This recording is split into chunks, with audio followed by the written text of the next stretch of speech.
Metro Police arrested Pawn Stars Corey Harrison early Friday morning, saying he was driving drunk.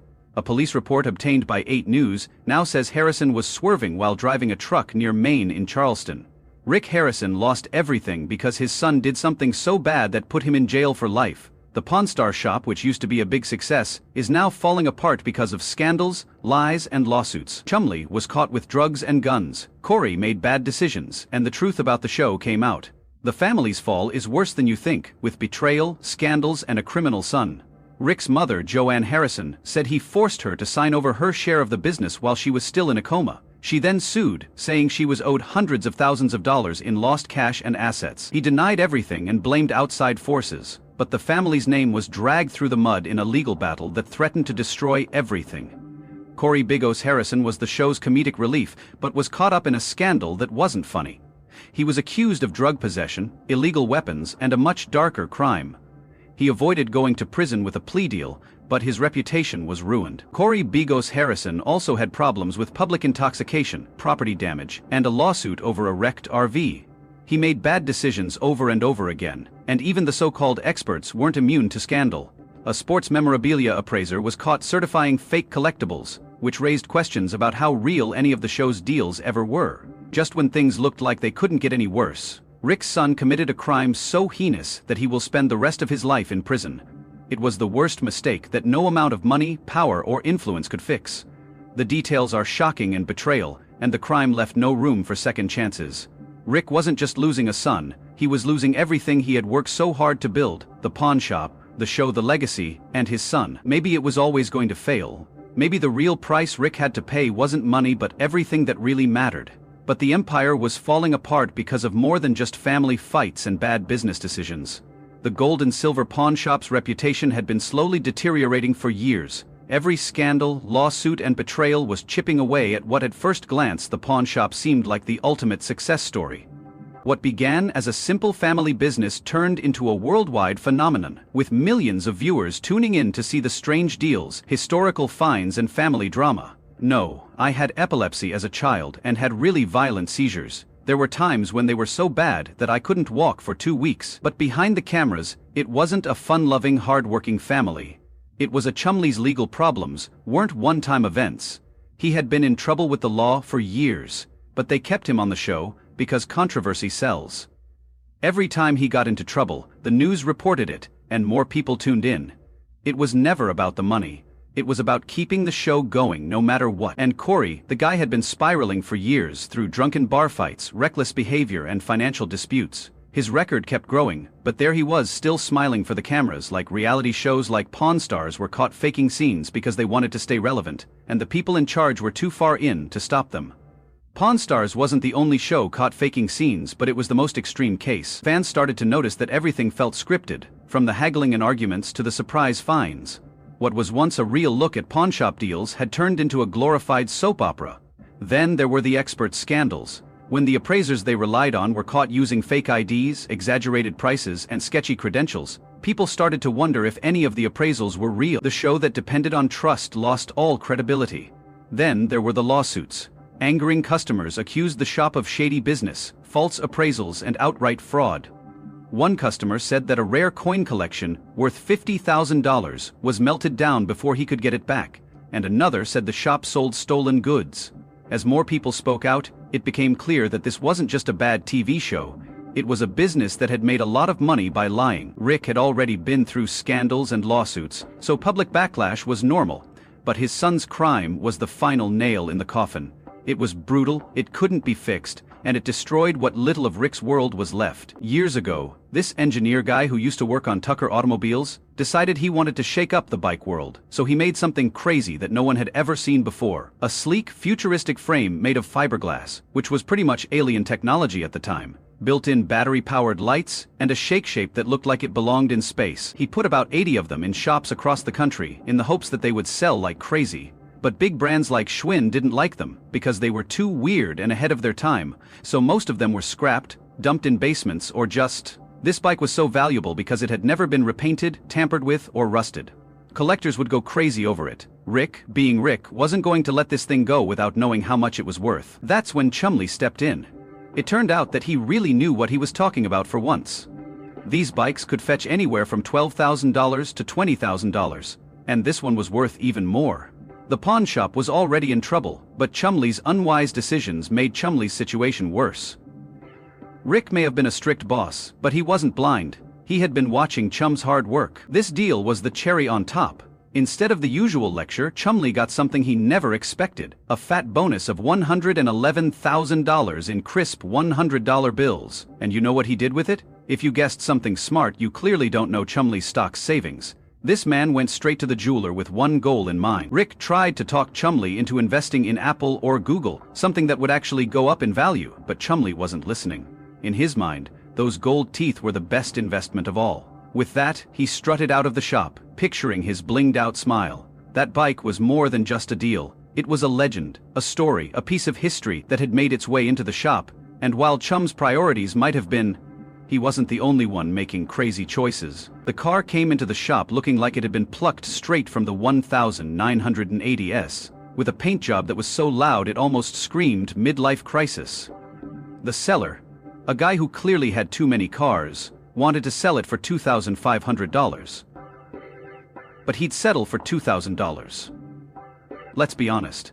The thing was a money pit. Just because you put expensive wheels on a junker and give it a custom paint job, doesn't. When the seller talked about the car's hard new interior, custom sound system, and even a V8 swap, he thought it was a work of art. In reality, it was just a flashy money grab. And just when you thought logic might win out, Chumley laid eyes on it.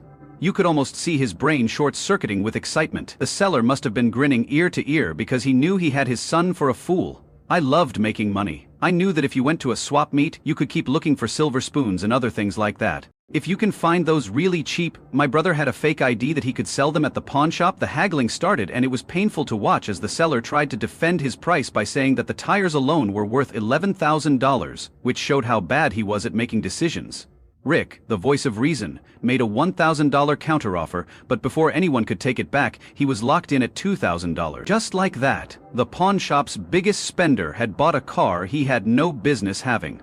Those gold teeth were the best investment of all, and he strutted out with dreams of his blinged-out smile already dancing in his head. That bike wasn't just a deal, it was a legend, a story, a piece of history that had found its way into the shop. Chumley's priorities might not have been the best, but at least he wasn't the only one making crazy choices. It came into the shop with a paint job that was so loud it almost screamed midlife crisis. The guy selling it, who clearly had too many cars, wanted $2,500 but would settle for $2,000.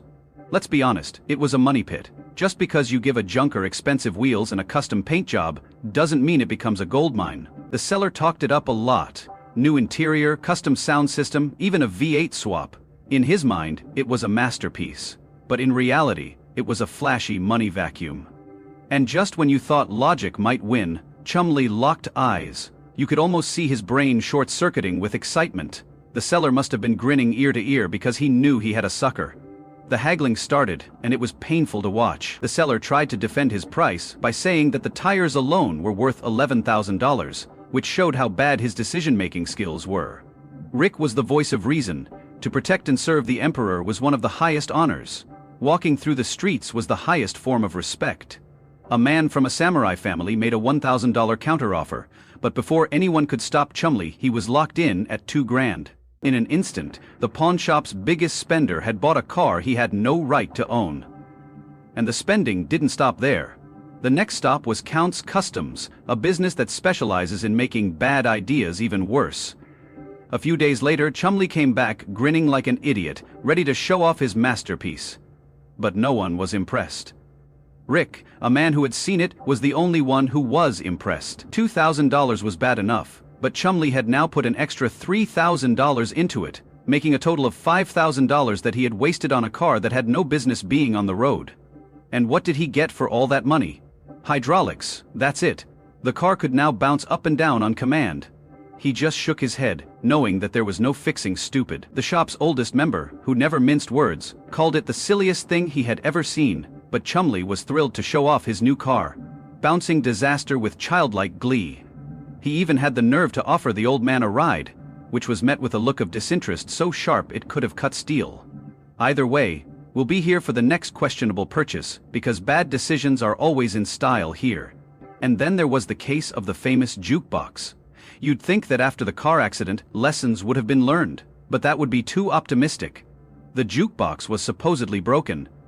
The vintage collector's item walked into the shop looking like it had been through several decades of bad decisions. The seller, eager to get rid of the abomination, rehearsed a speech about how it was a rare find and how music lovers and collectors would kill to own it. The asking price was a cool $4,000. The seller took one look at it and knew it was going to be a nightmare. The wiring was old, the case was cracked, and worst of all, it barely worked. But before he could turn it off, guess who decided it was the deal of a lifetime for Chumley? He practically ran to it with visions of a retro jukebox lighting up the shop in his eyes. Negotiations began, and Rick tried his best to talk Chumley down from the ledge, telling him that the deal wasn't worth it because the thing would need thousands of dollars in repairs and good luck finding a buyer. But the man was too far gone. The seller could smell blood in the water, and did what any good hustler does.